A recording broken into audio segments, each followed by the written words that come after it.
Acá junto con Carla Ceró, abogada especialista de familia de la ciudad de Formosa, Argentina. Y hoy vamos a hablar sobre el cuidado personal, el que antes se denominaba la popular tenencia de los niños. Y vamos a abordarlo también analizando casos de la actualidad en Argentina que son muy conocidos y que también ameritan una valoración jurídica para este tipo de casos y para que les sirva a ustedes también del otro lado, en el caso de que tengan a un familiar o una causa propia relacionada con este tema. Y bueno, espero que puedan resolver sus dudas y si no, sus consultas las pueden dejar en comentarios. Así que bueno, Carla, bienvenida, ¿cómo estás? La Flor, un gusto como siempre. Bueno, y estuvimos hablando del caso de los espectáculos que se estuvieron dando, sobre todo de Wanda Nara, Mauri Cardi, y nos llamaba la atención de que nadie estaba hablando desde el foco jurídico o judicial, pues, si bien se tocaron algunos puntos, pero no en un análisis profundo. Vemos que la causa principal radica en el cuidado personal de las niñas. Estaría bueno primero decir qué nos referimos cuando hablamos de cuidado personal. Entonces, el cuidado personal de los hijos son los deberes y facultades que tienen los progenitores sobre la vida cotidiana de los hijos. Hoy nos establece una clasificación, cuidado personal alternado o indistinto. El alternado es cuando el niño pasa el mismo periodo de tiempo con ambos progenitores, por ejemplo, 15 días con uno y 15 días con el otro. Mientras que el indistinto es cuando el progenitor no conviviente ve por un determinado tiempo al niño, por ejemplo, 2 veces a la semana y fines de semana de por medio, pero se establece que el niño va a vivir de manera principal, estamos hablando de un ejemplo, en el domicilio materno. Bueno, ¿qué pasa cuando no hay un acuerdo entre ambos progenitores sobre el cuidado personal? En ese caso es el juez el que va a decidir cuál va a ser el cuidado personal que se llevará a cabo. Para eso, el juez lo que tiene que valorar es el beneficio que le trae al niño una especie de cuidado personal determinado. Alternado o indistinto, alternado 15 días con un progenitor y 15 días con el otro, y en el caso del indistinto, cuando el niño reside de manera principal, por ejemplo, en el domicilio materno, y ve 2 veces a la semana al padre y fines de semana de por medio. En toda la modalidad de cuidado personal, sea alternado o indistinto, es necesario proponer o acordar un plan de parentalidad, lo que antes se llamaba régimen de visita. Y en este plan de parentalidad lo que se tiene que especificar son cuál va a ser el tipo de cuidado personal, alternado o indistinto, y cuáles van a ser las actividades que van a estar a cargo de cada progenitor. Por ejemplo, si el niño va a un colegio y luego tiene actividades extracurriculares, ¿qué padre se hará cargo de llevarlo a ciertas actividades? Por otro lado, también se va a establecer en caso de los recesos escolares, tanto invernales como de verano, el niño cómo pasará esas vacaciones, por ejemplo, 7 días con un progenitor, 7 días con el otro, o 15 días y 15 días en caso de que sean vacaciones de verano. Pero ¿qué pasa cuando no hay acuerdo entre las partes? Bueno, ahí la decisión queda a cargo del juez. El juez va a ser el que va a determinar el tipo de cuidado personal y el plan de parentalidad que va a tener ese niño respecto al cuidado de sus progenitores. Y para ello, el juez lo que debe hacer es analizar y valorar cuál es el beneficio o el mayor beneficio que le va a traer al niño, porque lo que uno tiene que intentar es que post separación el niño siga viendo con frecuencia a ambos progenitores. Entonces el juez lo que va a hacer es, como establece la Convención del Derecho del Niño en su artículo 12, es determinar bueno, puede muchas veces escuchar al propio niño, siempre y cuando tenga una edad suficiente en la que pueda expresarse, por ejemplo, 4 o 5 años adelante, ni que hablar si es adolescente, y lo que va a intentar hacer el juez es preguntarle a ese niño cuál es el lugar donde se siente cómodo, cómo son sus actividades. De todos modos, esta audiencia generalmente se da con posterioridad a las presentaciones que haga cada parte en caso de que el cuidado personal se dirima en un juicio. En esa audiencia que el juez va a tener con el niño, siempre se hacen de maneras muy cuidadas. Generalmente el juez recibe al niño y a su vez está acompañado por la asesora de menores, por el equipo interdisciplinario, un psicólogo o un trabajador social. Está lleno de juegos y es un lugar muy ameno para niños. No se le hacen preguntas directas y se intenta que en todo momento el niño se encuentre cómodo en esa situación. Es importante destacar que los padres ni los abogados patrocinantes pueden estar presentes en esa audiencia justamente para que no se encuentre viciada la opinión del niño. Y una vez que finaliza esa audiencia, o más bien esa charla que tiene el juez con el niño, en el acta de audiencia tampoco se colocan todas las expresiones que tuvo el niño, porque lo que se intenta velar es por el derecho de la privacidad que tenga el niño y lo que haya dicho de cierta manera al juez. Yendo al caso puntual de Wanda Nara y Mauro Icardi, lo que yo podría analizar son dos cuestiones. El conflicto radica, sí, en el cuidado personal de las niñas, por un lado, pero también radica en si el juez aquí en Argentina es competente para tratar esa causa o no. En las causas de familia, el juez competente, lo que dice el código, es el juez del territorio donde se radica el centro de vida del menor. ¿Qué quiere decir el centro de vida? Bueno, donde se desenvuelve habitualmente el niño, y sobre todo hay una doctrina que a mí me gusta mucho que dice que el centro de vida es donde se encuentran la mayoría de afectos del niño. Entonces, por su parte, Wanda Nara dice que las niñas, el centro de vida está aquí en la Argentina, mientras que el padre, Mauro Icardi, dice que no, que está en Turquía porque allí ellas iban a la escuela. Entonces uno dice, bueno, entonces el juez, ¿qué tiene que valorar para declararse competente o no?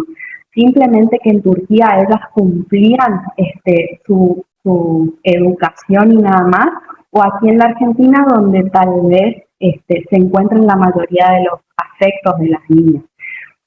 Opinión personal, yo creo que la cuestión se debe dirimir aquí en la Argentina porque acá se encuentran ambos progenitores, se encuentran tanto su familia materna como paterna de las niñas y la mayoría de sus afectos. Por otro lado, si nos basamos únicamente en que debería ser en Turquía porque allí el padre está cumpliendo un contrato laboral, creo que entonces se está centrando la opinión o la mirada sobre las necesidades que tiene el progenitor y no las necesidades propias de ambas niñas. Entonces, yo creo que si nos basamos en el centro de vida de las niñas, creo que la cuestión se debería dividir acá en la Argentina. ¿Cuál es el otro conflicto por lo que se pudo leer en la información que pudimos recabar? Porque recordemos que estamos más anoticiadas por lo que sale en los medios de espectáculos que por lo que se puede establecer mediante, porque no hay fallos ni nada judiciales al momento. El conflicto radica también en que Wanda Nara establece que ella propone que el cuidado personal de las niñas sea indistinto, es decir, que las niñas residan de manera principal con ella y que el progenitor visite en el domicilio materno a ambas niñas por el lapso de 3 horas diarias y nada más. Mientras que Mauro Icardi lo que plantea es un cuidado personal alternado, donde las niñas radiquen principalmente con él en Turquía y una vez al mes visiten a su madre aquí en la Argentina. Bueno, vemos que es un tema que no se va a poder dirimir por acuerdo entre las partes. Tengo entendido que ya se hizo una primera audiencia de conciliación y no se pudo llegar a un acuerdo. Entonces va a quedar a cargo del juez decidir respecto a esto.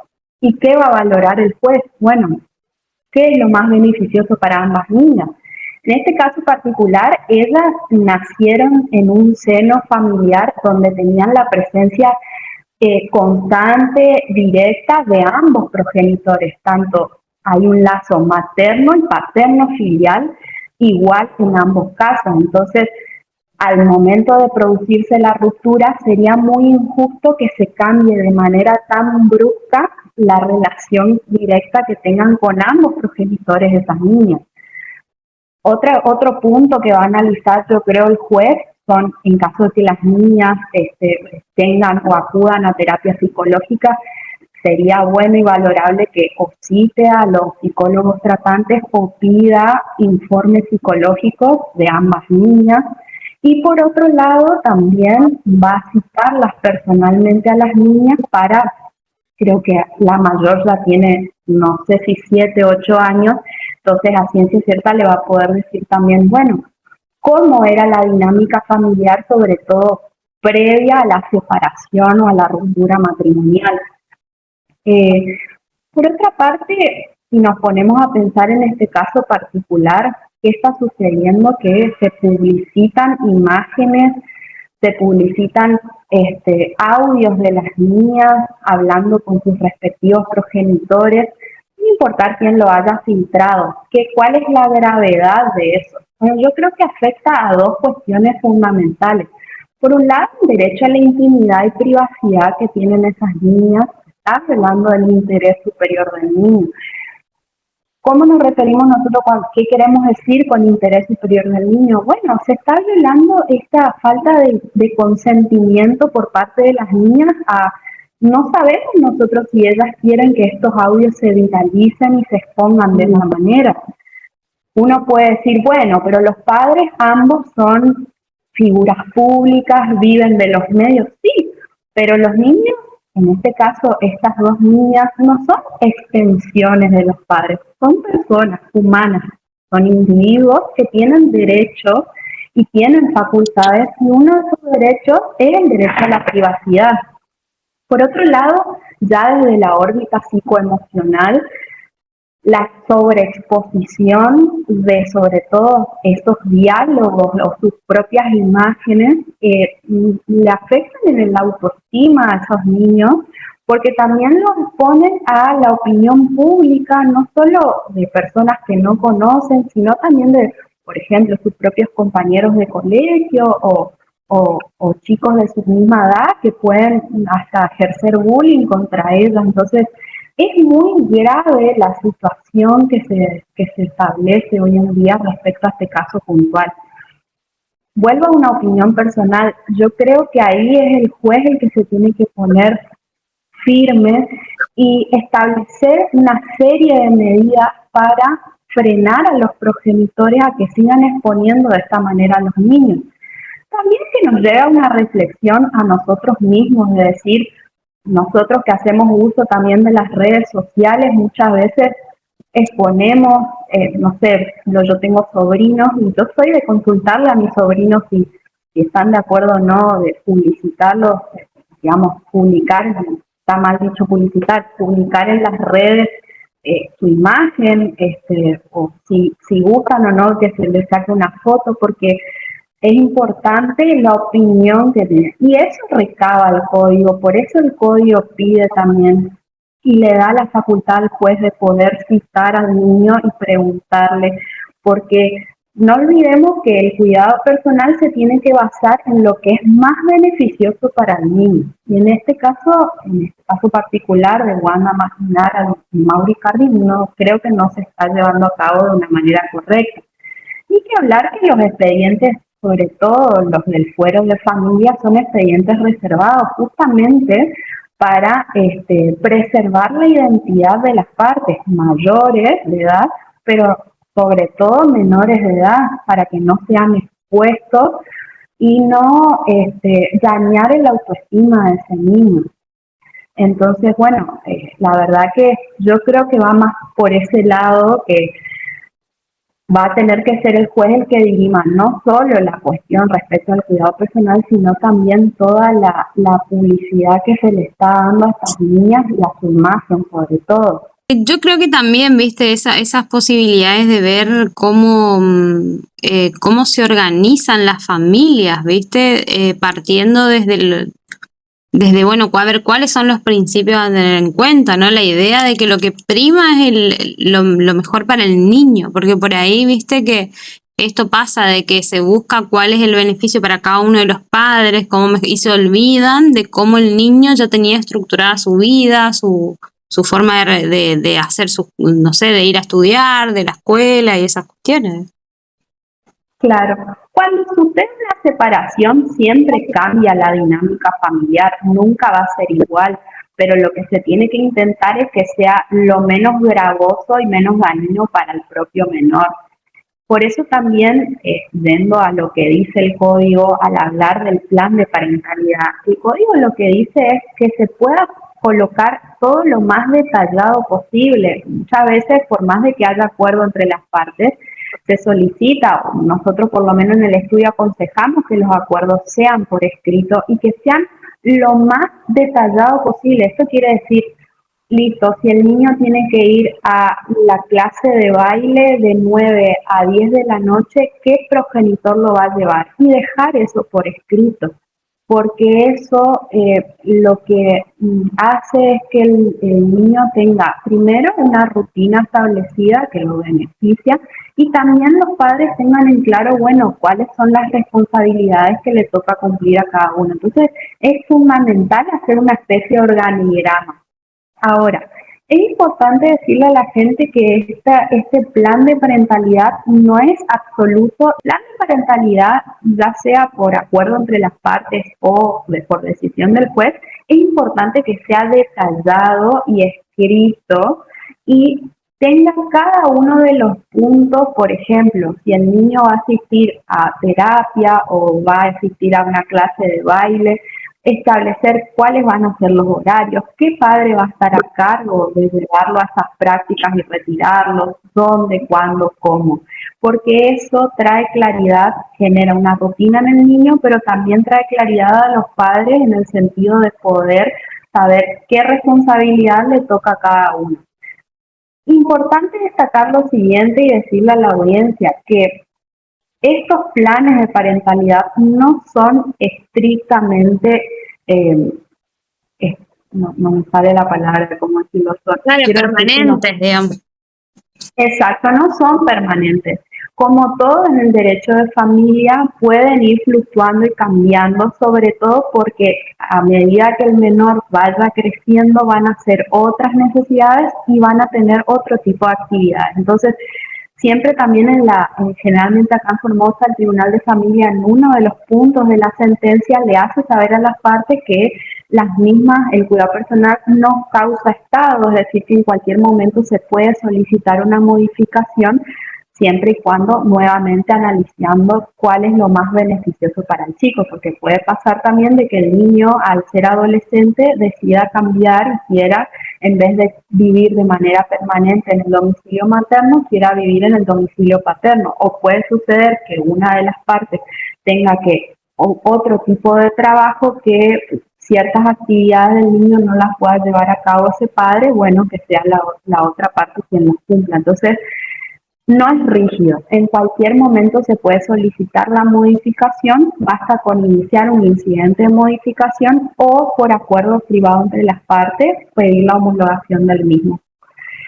Pero bueno, yendo también por la línea del espectáculo y también tomándolo como ejemplo, porque la mayoría de los casos que vemos hoy en día, la modalidad de cuidado personal, por lo menos en los casos acá en Formosa, la mayoría son de indistintos con domicilio principal en el domicilio materno, son generalmente las madres quienes están a cargo de los niños de manera principal. Pero, por ejemplo, vimos una jurisprudencia que se dio hace 2 años atrás de Morena Rial, que estuvo en pareja con Facundo Ambrosioni y actualmente tienen un hijo de 6 años de edad. Al momento de la separación de ellos, el niño se quedó a cargo de Morena Rial, pero cuando fueron a la justicia a dirimir el cuidado personal del niño, finalmente el juez en la justicia de Córdoba decidió darle el cuidado personal a Facundo, al progenitor.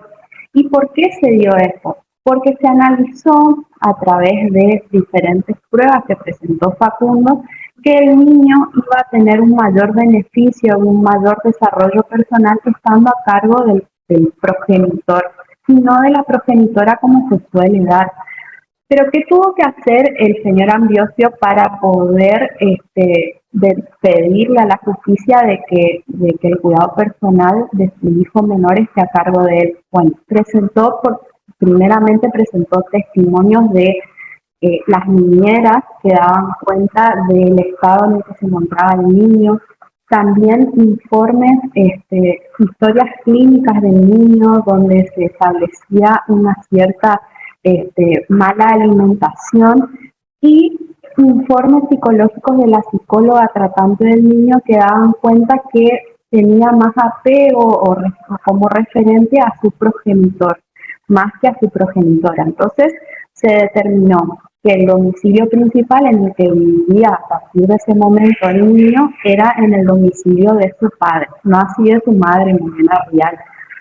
En estos casos particulares, no, vuelvo a repetir, es más habitual de lo que uno cree que el niño viva de manera principal con el progenitor o el padre. ¿Qué se establece? Bueno, también se va a establecer un plan de parentalidad para que en este caso Morena Rial pueda verlo de manera frecuente al niño, pero la mayor cantidad de responsabilidades de la vida cotidiana recaen sobre Facundo. Eh, Queremos hablar y dejar en claro lo siguiente. En todo tipo de cuidado personal siempre va a haber un régimen de comunicación para el otro progenitor no conviviente. Pero bueno, por supuesto que el juez siempre va a valorar que el niño esté en un hogar con uno de los progenitores que vele por los cuidados, sobre todo psicoemocionales y de salud física del niño, más que por decir, bueno, como es la progenitora, tiene que vivir con ella y nada más.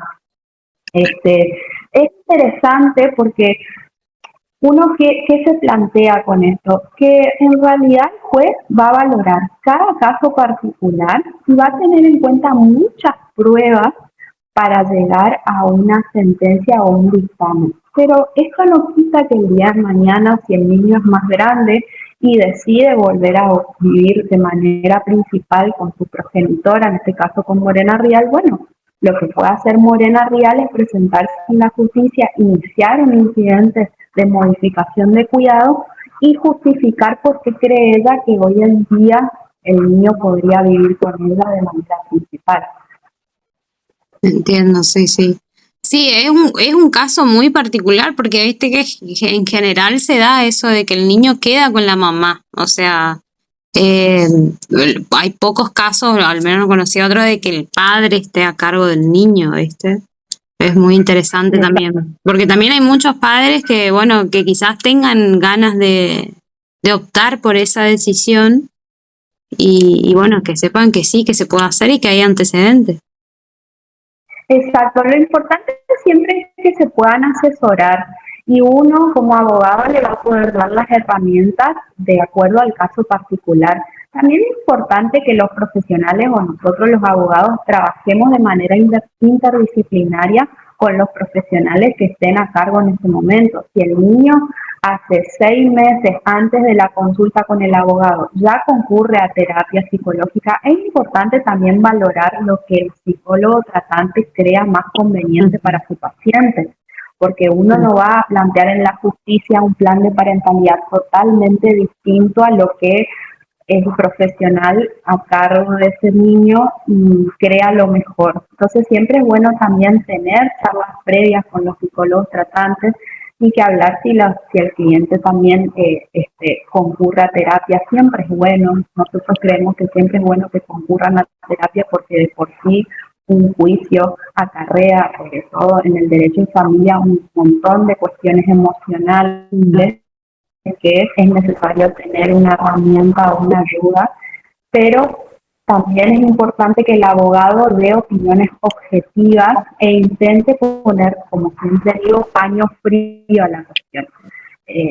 Si volvemos al caso de Wanda Nara y Mauri Cardi, yo creo, esta es mi humilde opinión, que los abogados patrocinantes hablen con los panelistas de programas de espectáculo o salgan a hablar en representación de sus clientes, dando cuenta de lo que sucede dentro de las audiencias, no ayuda tampoco a que el conflicto cese, lo agrava. Y siempre hablando también de niños menores, entonces, hasta qué punto también el abogado es fundamental en este tipo de procesos. Bueno, ni que hablar del juez, pero los abogados que podemos de alguna manera ayudar al cliente a buscar una solución.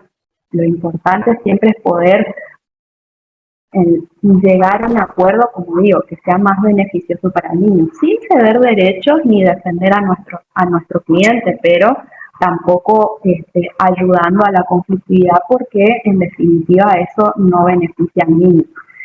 También es importante destacar, bueno, el código también habla de otro tipo de cuidado personal totalmente distinto al que venimos tratando hasta ahora, que es el cuidado unilateral. El cuidado unilateral es cuando todos los derechos y responsabilidades recaen únicamente sobre un solo progenitor. Pero esto se da en casos extremos, donde, por ejemplo, sufre una adicción que lo torna incapaz. Aún en esos casos, el juez puede dictaminar un régimen de comunicación con dicho progenitor, siempre y cuando teniendo los recaudos suficientes que no le impidan al niño desenvolverse y desarrollarse de una manera saludable. O, por ejemplo, también se puede dar en casos donde el niño no creció teniendo por ejemplo, una relación paterno-filial estrecha con su padre, pero pasados los años el padre quiere volver a tener un vínculo con ese niño, puede también ese progenitor presentarse en la justicia y solicitar un régimen de comunicación con ese niño. Pero tal vez el plan de parentalidad que dictamine el juez lo va a hacer en etapas, de manera provisoria. Muchas veces lo hacen también en espacios terapéuticos del niño para que exista una revinculación. Siempre lo que se pregona es que si se da una revinculación con ese progenitor que estuvo ausente, poner en los primeros años de vida del niño, sean en espacios muy cuidados y de acuerdo a lo que le beneficia al niño. Por eso se dan regímenes o planes de parentalidad provisorios que en general la mayoría de las veces suelen ser de, por ejemplo, 3 meses o empiezan por videollamadas, por cartas, de manera indirecta, para que el niño poco a poco pueda ir conociendo a este padre, digamos. Pero siempre hay formas y el juez va a valorar cada caso particular. Muy interesante.